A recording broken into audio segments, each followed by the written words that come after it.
Some cool voice, like some sexy shit that girls like, you know what I mean? Just like, hello, how are you? Right there you go, sluts, right there. Girls love that shit. Hello, how are you? Hello. You'll a girl up like that. Hello, how are you? Are you for real? Yes, I am. Quite for real. Hello. I feel like that's how British dudes wake up in the morning. Just, hello. Then their wife jolts awake. Hello. Then their kids, hello, hello.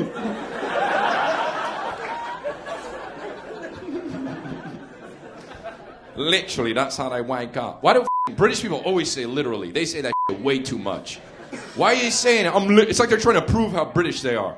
I'm literally British. I'm literally British. They say it when they don't even need to. They're like, I literally ate a hot dog. Like, what do you mean? You had lunch? No, I literally ate a hot dog. It literally shut down my esophagus to where it literally stayed in my stomach region for literally like 4 hours until I literally expelled it out my ass. And that's when it said, hello. Hey, have you ever been threatened by a British dude? It's hilarious. You don't know what the is going on. You don't know if it's good or bad or what. They don't make any sense. They just say shit, right? They'll just be like, you keep talking to me like that. You keep yapping off at the Nanners. We'll see what happens. You keep chomping them clam bits. I'll get the Stoozy boys to roll up on you. I'll leave you halfway up Main Street with your pants around your ankles and a lollipop in your mouth. You're like, yo, is that a party? I don't know what the Yeah, it's a party. You. Bugger off. We'll see what happens. I'll come over bright and early and do grunt work in your bathroom. You're like, for free? I don't know. Yeah, for free. Literally, you. Not literally, you. Not like literally me sausage in your arsehole. Not literally a sausage. Literally my penis. Anyway, doesn't matter. I'm not doing it. I mean, I like hanging out with my friends sometimes, but sometimes, you have old friends that you grew up with that you just shouldn't hang out with anymore. Pookie's the same guy who tells me, man, you'd never make it in jail. Thank God that's not a goal of mine. It's not on my to-do list. Toilet paper, get locked up. I'd never want to go to jail, man. I'll be the first to. No, never. And I'm going to be honest, rape would be a concern. I just don't know if I'm strong enough to rape anybody. Thank you, sir. You like that one, huh? This black guy's fantastic. I'm going to have to send out an email. This is awesome. Some people you shouldn't hang around with. And and we all have these friends. You know when you're hanging around with somebody you shouldn't hang around with when they use this phrase. Here's a phrase where you could use this and go, I can't hang around with this guy anymore. And the phrase is, if you ever hang out with somebody, he goes, hey man, you only live once. That is always followed by a bad decision. She always says that. You be at a club like, oh man, I am so loaded. One more shot of tequila. No, I can't, man. Come on, you only live once. Shouldn't that be a warning and not a challenge? She'd be like, man, I'm gonna have sex without a condom. Hey, man, you only live once. So I am an immigrant to this country. Any other immigrants in his house? Any other? At some point in time? No, like I was born like in former Soviet, like I was born in Russia, like I was born there. No one else wants to come clean? All right. It's fine. It's okay. Not to be ashamed. So what happens is I have a Russian mother, and they're not known to be nice people. What's the first thing you think about when you think of Russians? Just yell out the first thing. Vodka. Someone said hooker. Thank you. Vodka. And they're also just mean people. Mean. That's all they are, just mean people. Here's what my mother said to me about the way I'm raising my child. She goes, you are ruining this baby. Why? What am I doing wrong? You are ruining this baby. Every day you say to him, I love you, I love you, I love you. We never say I love you. Well, yeah, maybe if you threw out a couple extra I love yous, I wouldn't be telling dick jokes on a Tuesday night. So my kid has this peanut allergy. It's awful. It's terrible. And I call my mom. I was born there, right? So I don't know what happened. They have revisionist history anyway. And I call her in a panic and I go, Mom, I need to know, did I have any allergies back in Russia? And she says, who knows? You're supposed to know. That's your... We don't pay attention to these things in Russia. If we wait in line 5 hours for peanuts, you're going to eat these peanuts. And then she says to me, oh yes, one day you stopped breathing. I said, maybe that was an allergic reaction to something. And then my dad chimes in, you're here now. Give it up for Hampton Yount, everybody. Hampton!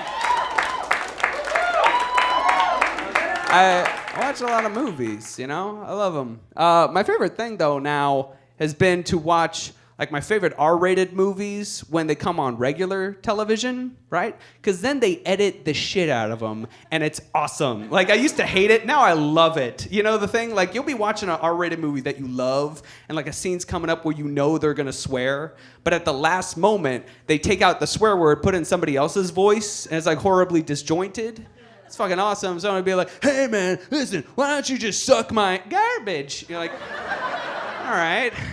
Bunch of cops like gather around a dead hooker. Looks like the suspect cut up her lollipops and fed her own gumdrops. And like, there's a cop puking in the background. Gumdrops? Ugh, we gotta catch this guy, it's sick.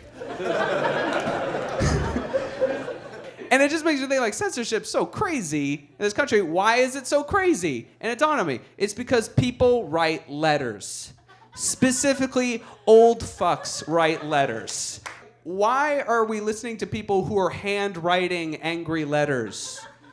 Like, do you have any idea how much anger it takes to handwrite an angry letter and send it?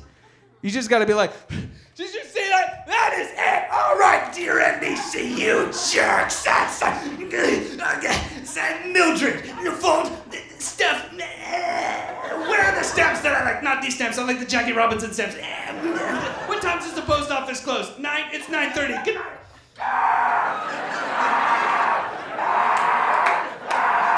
Wake up! Breakfast is the most important meal of the day. Go to the post office. Get to the post office. Get to the thing. It won't go in the slide. It won't go in the second. Because that'd just be crazy. Same thing if you hear bless his heart. If you hear somebody say bless his heart, they're about to talk some shit. And it'll be the worst thing you've ever heard. It's like, bless his heart, but he is a pedophile. He is. He's a racist pedophile, and he's got a club foot. But I love him to death. It's like you can say whatever you want, man, and then just erase it with a God forbid.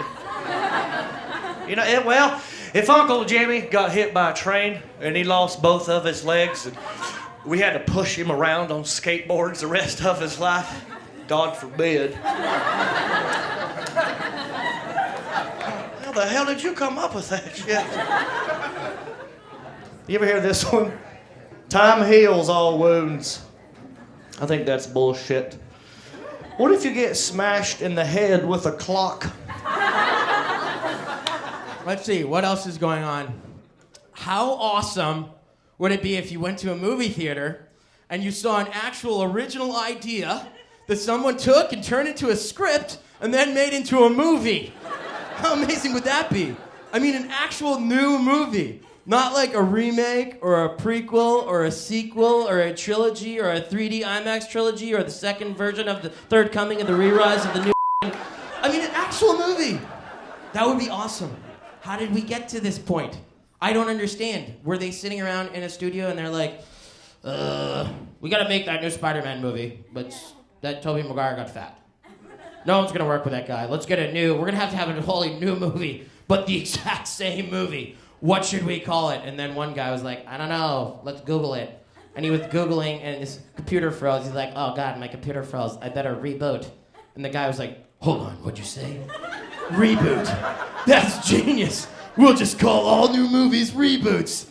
How many times am I gonna watch the same movie over without realizing I've already seen this movie? Right, thank you. This is what's happening. We've lost the entire ability to be creative. Pretty soon you're not even gonna need a director for a movie, you're just gonna need a DJ and he's gonna remix it. Now presenting DJ Jazzy Jeff, Rise of the Planet of the Apes, the prequel part 2 with 50 Cent redoing his role as Caesar. The Down Low Ibiza remix. That's basically a movie these days. And as a comic, as Jay mentioned, I will be working in Vegas very shortly. Are we fans of that town? We like Vegas? It's a good place. Yeah, I try to be good when I'm there, because as a comic, like, we're usually there for like a week at a time. So I have to like pace myself gambling. This last time I tried to be conservative, right? I played the nickel slots, right? Yeah, I played nickel slots for 10 minutes. I lost $38,000. Is that possible? And some of the games have their Keno. Who has ever played Keno before? You ever played Keno? You play it right here. Your name is what? What's your name? Rebecca. Did you win at Keno, Rebecca? No, that's because it's impossible. But if you like Keno, Rebecca, there's a new game in Vegas I found, very similar to Keno. It's where you crumple up your money in a big paper wad and you throw it in a deep, dark fucking hole, because I think the odds... And here's what my idiot friends told me also. They go, oh, Ob, you're going to play Vegas? Make sure you play games you've never played before, just for fun. Yeah, that's a lot of fun, isn't it? We have no idea what the hell is going on. So I wanted to learn how to play craps, because that looks like a good time, right? Yeah, people with craps, they're always screaming and yelling, I got money, you don't, woohoo, right? So here's the problem. I never learned how to play, and it's pretty intimidating. So this is what I did. I went to a lesson, right? This is true. Casinos offer you what they call gaming lessons. I'll give you a little recap, all right? This is how my craps lesson went. All right, there are about 1,000 bets you can make. Here's what you're gonna do. Take your money, put it on the table. Someone will then roll the dice. We are then going to scoop your money away. And we're gonna repeat that process over and over again until you're completely broke. Sounds good to me. Now, Rebecca, which hotel did you stay at when you were in Vegas? MGM. Oh, the MGM. That's a nice one. Yeah. Did you had a good time with that one? Did you go to the Forum? Did you go to Caesars? Did you go to the Forum shops when you were there? Yeah, that's some good bargain shopping there, isn't it? Yeah. Good lord. Some of the stores? I walked into a store there. I don't get it. Like, yeah, how much for this belt? $300. Yeah. Does it come with a prostitute? Does she whip me with the belt? Because that seems a little inflated for a leather strap. It's insane. Did you win that, Rebecca? Did you win money while you were there? No. What's your favorite game to play when you? Oh, you broke even. That's down about $1,000. All right, what's your favorite game to play? Poker. I like poker. Are we poker fans here? It's all over TV. That's my favorite game, right? And I like playing poker, I think, like in casinos, right? Because there are specific rules that you have to follow. Do you ever play with your buddies at home? Yeah, there's always that one guy who wants to teach everybody some crazy new game he learned, you know? With all these rules, it's like, all right, here's the game. This is called when Johnny goes to Bangladesh, he always rides a pony. All right. All even cards are wild, man. All of them. Except the 4s, which are actually 5s. Now you're gonna get 3 cards. Turn 2 face up, 1 face down. Stand up. Switch seats with the person to your right. Get 3 more cards. Flip 1 face up and pass that back to your left. Unless your neighbor has a king, that blocks the pass. Stand up again. Rotate back to your left. Get 3 more cards. Flip 1 face up. All right, now. Here's the weird part. All right. I'm from Virginia, the South. It's fucking terrible. Don't woo. It's the opposite of a woo. It's more like a. It's the worst. My relatives are all like hardcore conspiracy theorists because they're all rednecks. You know the people who are like, it's your fucking government's fault. It's like, dude, you just work at Applebee's. Like, the government's not behind that. You just didn't pull out in the 7th grade. That's behind you. That's you right now. People, like, my stepdad, huge conspiracy theorist. And the thing is, if you've ever gotten in a conversation with a conspiracy theorist, you can't win the conversation. You know what I mean? Like, they have to be right. This is the only way I found you can win a conversation with a hardcore conspiracy theorist. You have to out-conspiracy theory them. It's the only thing they know or respond to. You know what I mean? Like, if you get in a conversation with somebody and they're like, oh man, look at the photos of the moon landing. See that shit? The flag's waving. Why is it waving, man? There's no oxygen on the moon. Open your mind, man. You just gotta look him right in the eye and be like, wow, you believe in the moon? What are you, fucking 7? Man, I don't think Barack Obama was born in this country. Who gives a shit? He's a ghost.